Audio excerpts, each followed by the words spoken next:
ৰাজ্যৰ ব্যক্তিগত শিক্ষা খণ্ডৰ লগত জড়িত সকলোৰে বাবে গুৰুত্বপূৰ্ণ খবৰ। অপঞ্জীয়নভুক্ত শিক্ষা অনুষ্ঠানৰ ছাত্ৰ-ছাত্ৰীৰ নাম পঞ্জীয়ন নকৰাৰ নিৰ্দেশ IASৰ।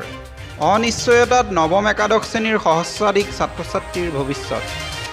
অসম শিক্ষক কৰ্মচাৰী ঐক্য মঞ্চই এক লিখিত অভিযোগ দাখিল কৰাৰ পাছত অবিভক্ত নগাঁও জিলাত কাঠফুলাৰ দৰে গঢ়ি উঠা অপঞ্জীয়নভুক্ত ব্যক্তিগত শিক্ষা অনুষ্ঠানৰ বিৰুদ্ধে কঠোৰ পদক্ষেপ গ্ৰহণ কৰিলে জিলা সংমণ্ডল বিদ্যালয়সমূহৰ পৰিদৰ্শকে।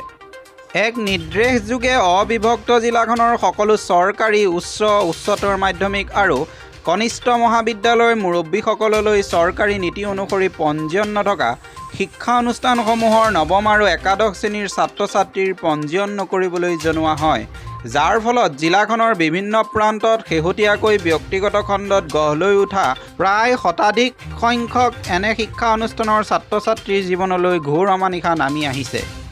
উল্লেখ্য যে 19 জুলাইত অসম শিক্ষক কৰ্মচাৰীৰ ঐক্য মঞ্চৰ এটা প্ৰতিনিধি দলে জিলা সংমণ্ডল বিদ্যালয়সমূহৰ পৰিদৰ্শকগৰাকীক সাক্ষাৎ কৰি নিজৰ ব্যক্তিগত স্বাৰ্থসিদ্ধিৰ বাবে অবৈধভাৱে গঢ় লৈ উঠা ব্যক্তিখণ্ডৰ অপঞ্জীয়নভুক্ত শিক্ষানুষ্ঠানৰ বিৰুদ্ধে ব্যৱস্থা গ্ৰহণৰ বাবে এক স্মাৰকপত্ৰ প্ৰদান কৰিছিল।